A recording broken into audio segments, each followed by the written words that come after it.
Right, it's the afternoon of 2nd December 2023 and I've not started me coppicing yet. Haven't been able to get going. It's been a hard grind just getting through each day recently. I'm really looking forward to the 21st, which is the shortest day. The days will get longer and hopefully I'll start to feel a bit better. Anyway, this is the wood where we're going to be doing our coppicing. So what I wanted to do today was go and have a look, wander you around and make some plans. Leaves are just about off the trees, so it's time to think about starting.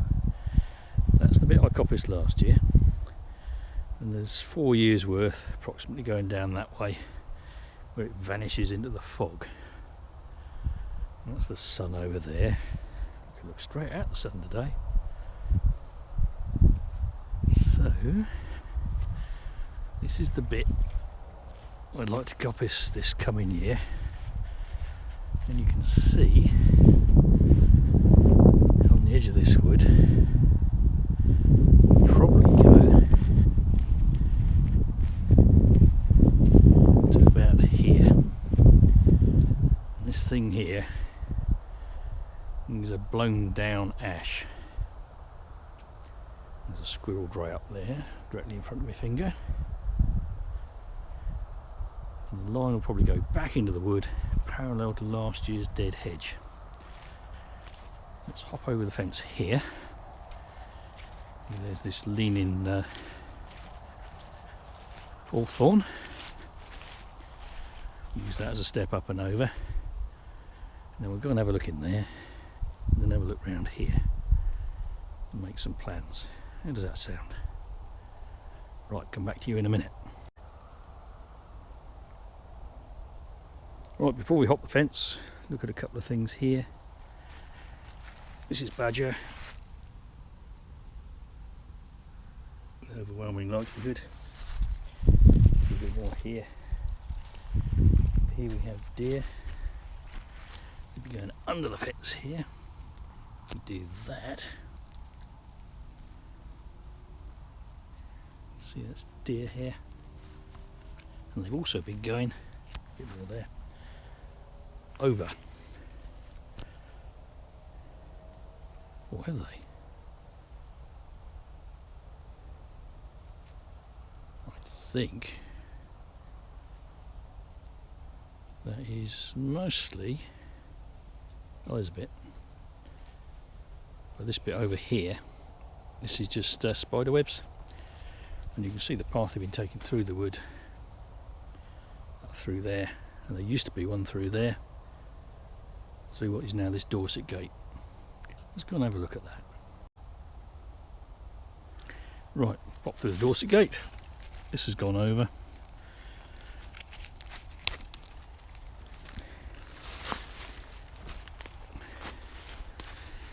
So we'll come back and knock that in a bit further. Should we just try that? That's probably fixed it, sort of. This has come down. And we've got deer browsing on all of these. You can see it, they're like little cushions rounded. And if we look at them closely, see they're cut off like secateurs. It's fairly light as deer browsing goes, but it's enough to knock this coppice back. And over here,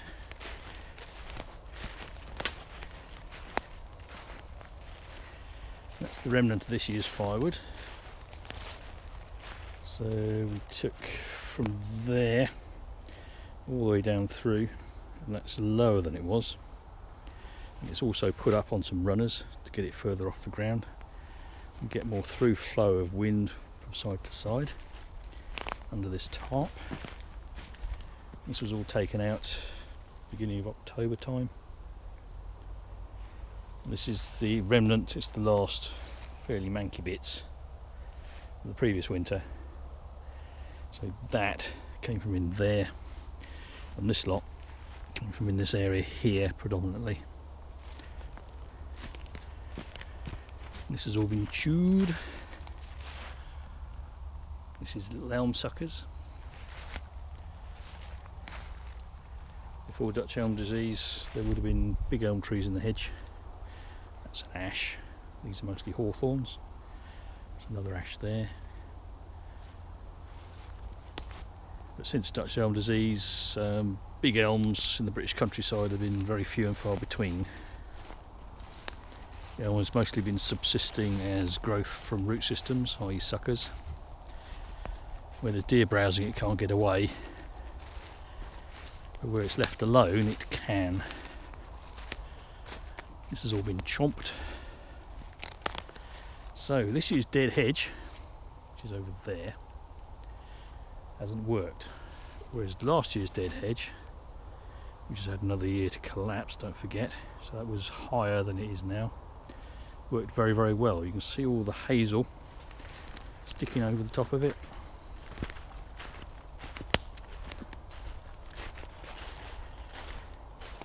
See it, got the leaves on the top. These were cut this last year. These ones were cut about 4 years previously. Here's something interesting. This primrose has retained its leaves throughout the year and has recently flowered. Probably when the day length was similar to the day length in the spring when it's, inverted commas, supposed to flower. Gone over now.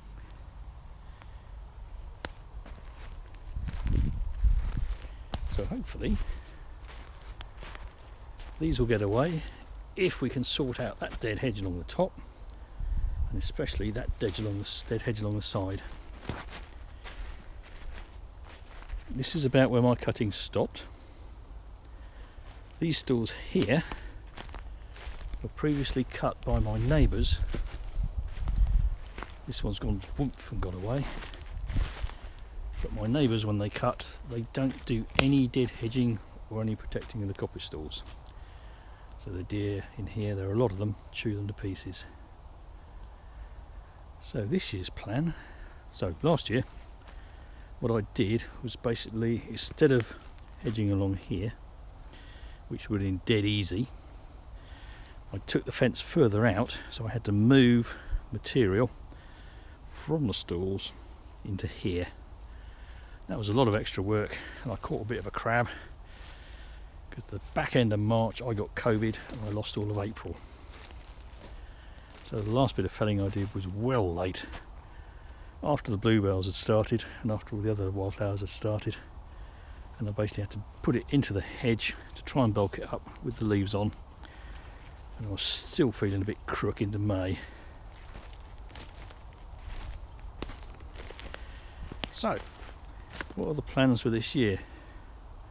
Start felling, and when you build a dead hedge like this, it's much easier if you can actually fell onto the hedge, along the line of the hedge, and I'll start at that end and work this way, so all your pieces that you use to make the hedge, all the things that you can't use in my case for firewood, lay this way, and they lay on top of each other. You can see where it's been done here. And that gives you a dense hedge.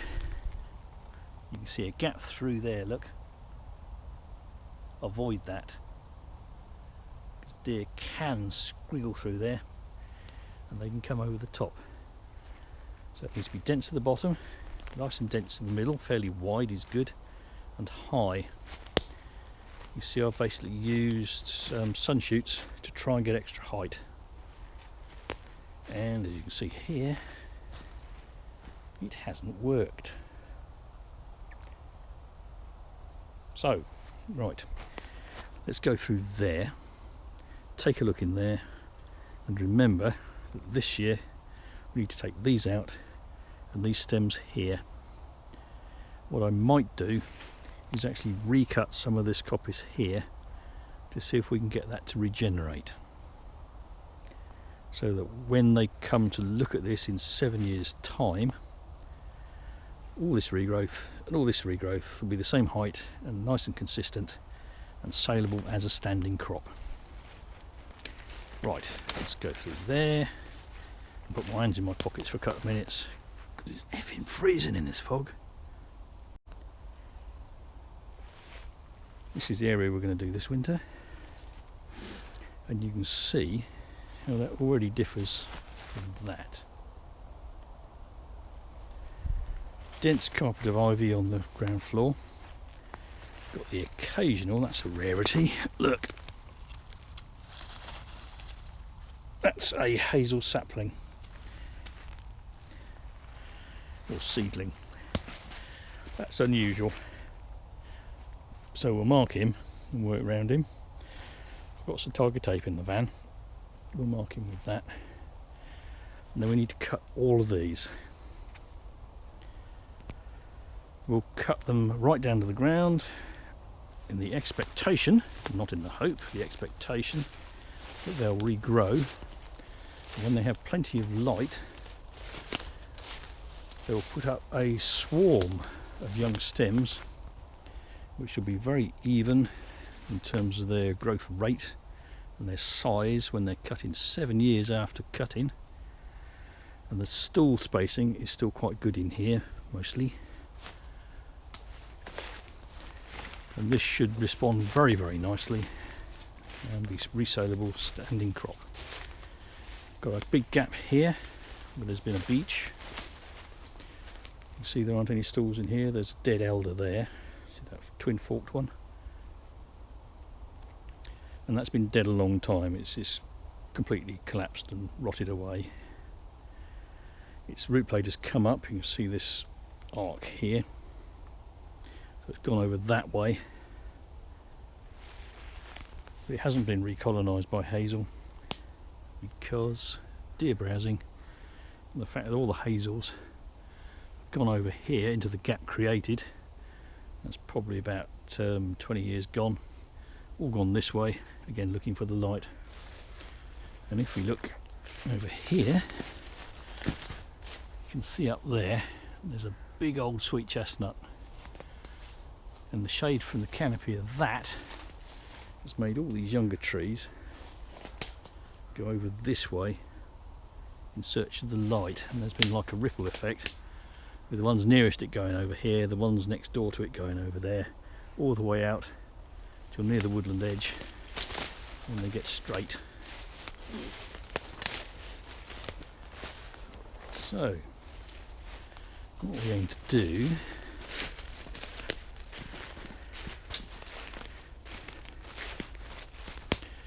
is go halfway between our existing dead hedge, and you see the park pale fence along the edge, halfway between there and here. So there's that line blown down ash, which we'll have to deal with either this year or next year, or possibly piecemeal a bit in the both. That's nice firewood, that'll be seasoned stood. What we'll probably do is leave the trunk. It's a bit big for me to take out. Knock off the standing branches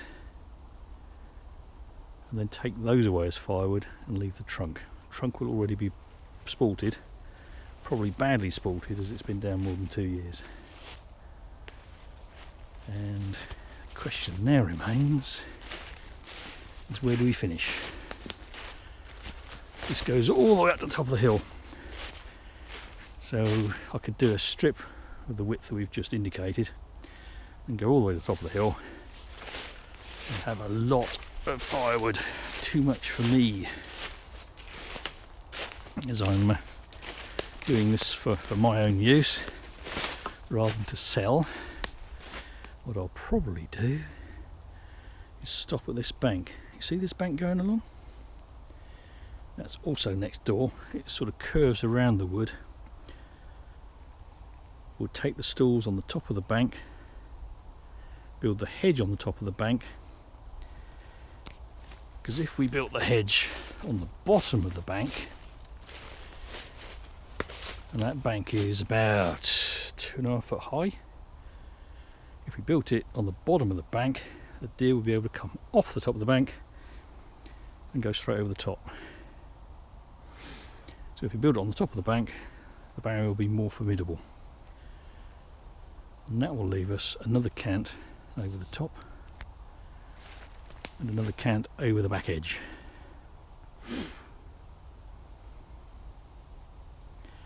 Right, let's break it there and then we'll go for a bit of a wander.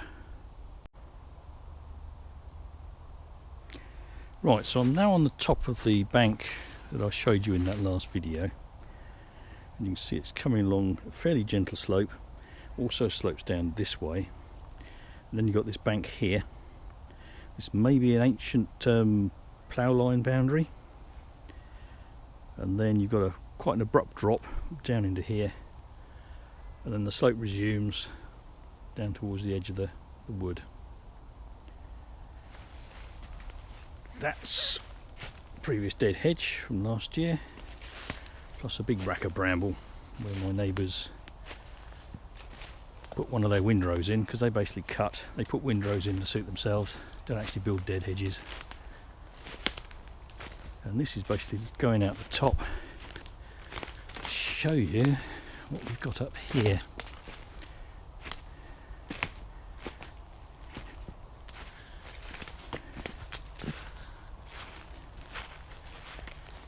Right, that's their discards. They don't do bean rods or anything. And this is a stem where they finished. They seem to sort of finish halfway through. And cut this, and it's broken, starting to sprout from below the break. They've just left the tops in here. So when we cut this, we'll have to contend with that. This, of course, is dead. Look, there's a pigeon nest up there. You can see that bundle of twigs. It's not a squirrel dray. Squirrel drays go higher up in the top, and there is one further down the slope.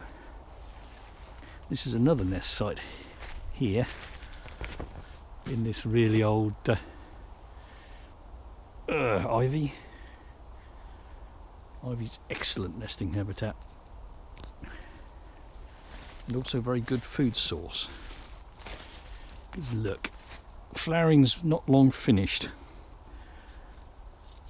It's stopped producing pollen, and these are the fertilised seed heads.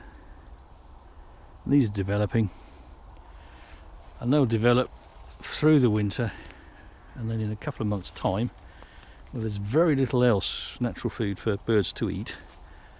Those fruits will be ready and available right at the back end of the winter, before the spring abundance, rich in fats for a whole variety of birds and small mammals to eat. And over there is stuff that was cut several years ago, and that's regrown very well, but has been deer nibbled, so won't be saleable standing. Might do a video on that. Big old ash here, big old oak here, and if you look under the oak, how many hazel stalls do you see? And you can see there are none under the existing canopy.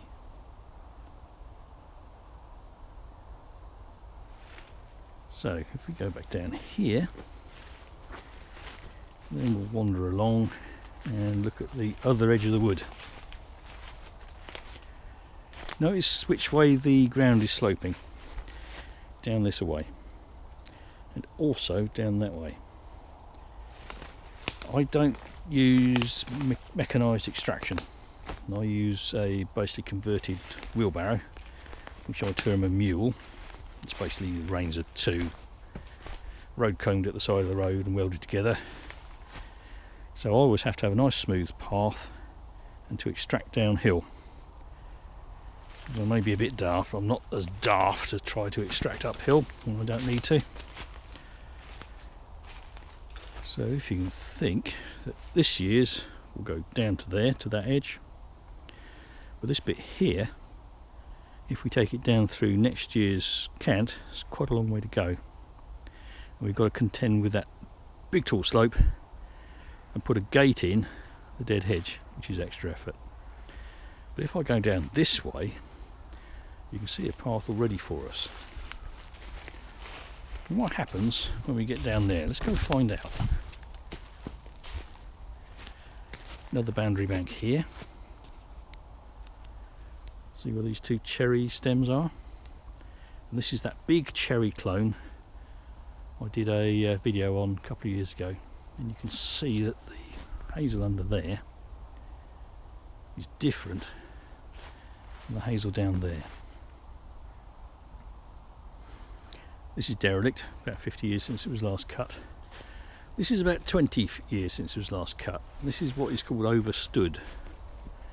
In cycle is within the usual coppicing cycle, 6 to 7 to 8 years. Beyond that, it becomes overstood. And this has all been deer chewed. And you can see where that's happened. You get this sort of crank. Most of these are bendy and wibbly, and you can see this is develveting, and here and here and all through there. This is not squirrels, this is deer. And there, this one's more or less recovered, but even if this stem was the right size, wouldn't be usable because it's broken, it's damaged, it would break if you tried to use it. And here, and there, and all through here, this is all deer damage. Browsing, develveting. So this is overstood, and from a commercial point of view, this is completely worthless. It would cost you far more to recut it than it would to than you would get as income from any possible sales. So what to do with this? Basically leave it until it goes towards 50 years and then cut it. Or if you could get reasonable amount of grant aid and have the support to actually cut it, you cut it, you'd fence it, let it regrow, and at the same time you would take out some of the canopy. So you would thin these cherries, which would benefit them. Perhaps it would stimulate more sucker growth. These are cherry suckers. This is all one clone, don't forget. And this is a cherry sucker. See the difference between the bark of that and the hazel? And this is a cherry sucker. So recut this, thin the cherries, and then you'd have a potential crop in another 50 years, and in the meantime you'd have 2, 3, hang on, 4, 7's 48, 4 cuts of probably commercial quality hazel. So coming down here, this is our potential extraction route for that cant up there where we just were, and this cant's down here, taking out all this derelict stuff, probably up to that leaning double trunked, that's a willow, and this would get you to the edge of the woodland here.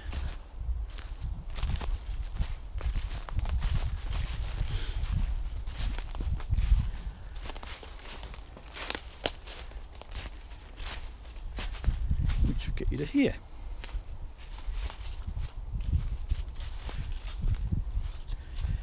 Right, farmers put this in extremely recently, and this is probably quite easily modifiable to turn this into a gate.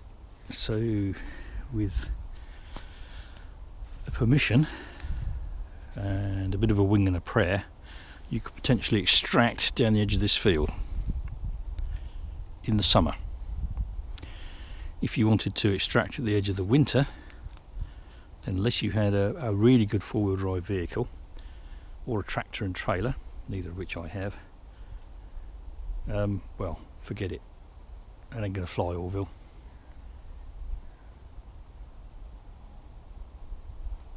And if we look up here, if I could get the van to the edge of this woodland, it's actually in reasonable condition. So you could get your van into here and load and remove, even at this time of year, except for this. You can see where the cattle have poached it. That is in no way to decry what the farmer's doing here. He's got to learn a living, and cattle do what cattle do. He's got them all indoors now, except for a few on another field. So this will sit over the winter and resprout in the summer. Right, so what we've mapped out between these two videos is basically 4 years of work for me, 4 years of firewood. The only bit that we need to look at is next winter's cutting, which I think will be this corner. So let's turn this off here and then have a look at this corner. So next winter's work. So back to planning work. This will be next winter's work, I think, unless something changes. I'm into my 60s now, and hopefully I'll have a good 10 years of relative fitness, but you never can tell. So everything that I'm saying now is I'm doing all the work up here, and there's no real prospect of anybody else taking it on. Everything I say has got to be taken with a pinch of salt and finger to the wind. So yeah, I might survive another 10 years, I might not. But this cant here, as far as firewood is concerned, is not nearly as good as the cant over there, which is going to be this winter's, or even the two up the slope. You can see if I do a 360 spinny, this side of this bank, see the bank running along? There's less material here, even given these big stalls on the edge, than there is in this cant, or the other three. And we've got complications. Sweet chestnut here, nice load of ivy up it, but it's getting towards the end of its life. You can see the top's gone, it's died, it's under stress for some reason, getting towards the end of its life. And then next to it you have another sweet chestnut,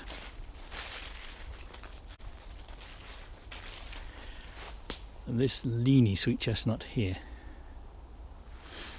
So at some point a decision needs to be made as to whether or what is done with these trees. This one, you can see the bark goes straight up and down the trunk. Sweet chestnut is naturally durable hardwood, but sometimes it ring shakes. So basically it has natural weaknesses along the annual rings, between adjacent annual rings, and when you fell it and it starts to dry out, starts to season, and you then season it, it can fall apart or produce flaws along the annual rings. So the question is, do you fell this and get a wood miser in and cut it? That would make it extremely interesting. You can see all the pippy growth, extremely interestingly figured timber, which if it doesn't ring shake would be good for making furniture, sort of arty, characterful furniture. The other thing to do with it is just leave it. It's already starting to lose branches, see? And that'll continue to happen. But either way, you've got two potential successor trees. I'd prefer them to be oak, but as we need to work with what we've got, and these are sweet chestnut, we could leave either or both of these. My preference would be to leave that one. It's got better form, and is less likely to fall over in future years, and to produce a symmetrical crown as the crown on this continues to deteriorate, whereas this one has got an impressive lean. It'd be dead easy to fell with a lean, but it would take this fence out. Time to do it would be when this cant is cut, but you could fell it biased this way and fell it parallel to the fence. But to do that, you've got to be very sure that it's sound, and you need a nice clear area in which to fell it, otherwise it's going to be an absolute bear to clear up. So those are all considerations. I said we look at these big stools on the edge. Ooh, nearly fell over.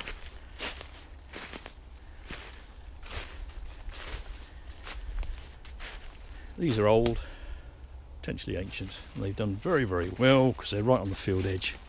They've got plenty of light compared with these stools over here. See this one? Which is probably not 1, 2, 3, it's probably one individual. You can see how poor in terms of numbers of stems on these stools are compared with this thing. So there's a lot of work felling out each one of those. See how they're all sort of braided up there. Directional felling. And quite a lot of work. And the extraction route is directly downhill to the edge of this field. Running out of battery, the poor thing's cold.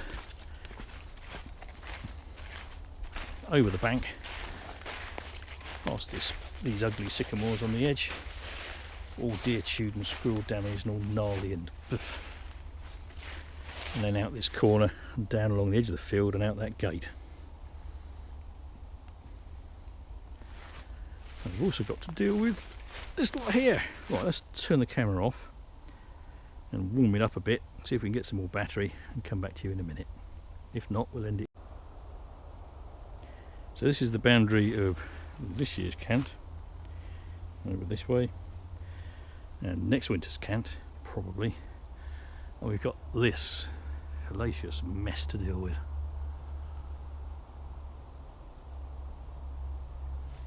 The hazel isn't bad, the hazel is alive, but as we go over here, this has been down for 2 years, this is into its 3rd winter. This is ash, and it's dead, and it's going to be as brittle as brittle as brittle. So this will take some very ticklish work to get this out without damaging myself, and I'm too old to get damaged.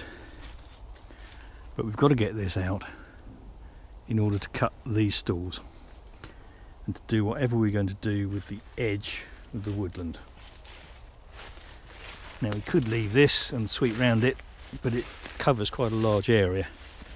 And quite frankly, I would prefer to recut all this hazel, leave the main trunk down here, it'll sit down flat, and then basically take out the trees on the edge and return this to a hawthorn hedge.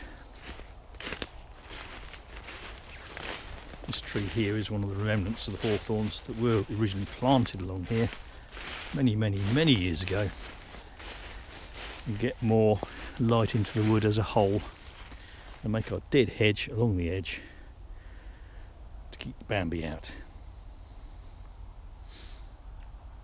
Similar to what we've done in this cant here, although we've left the big ash trees, because the big ash trees, if you take more than say one of those out, you need a felling license. Even though you could make an argument that they're underwood, the previous coppice, because that and that is the same tree. But then you'd have to talk to the Forestry Commission. And the question mark about this planted beeches, do you leave it, see the squirrel damage up the top, right into the canopy? It's just horrible. It'll never make a timber tree, but it will in future years be full of holes, make a conservation tree. But it's on the edge above the fence, and if you were a farmer, would you like the branches to drop out and damage your fence and have your cattle make a bit of freedom and trundle through the woodlands, which they have done in the past? So that's the considerations, bit of a rambly video for planning the coppicing of this woodland here. We've not gone into things like why you do it for nature conservation, etc. That's covered in other videos. But if you want me to do it again and post another video when I'm up here later this winter, why we coppice, what's the value of coppice, I can. Let me know in the comments.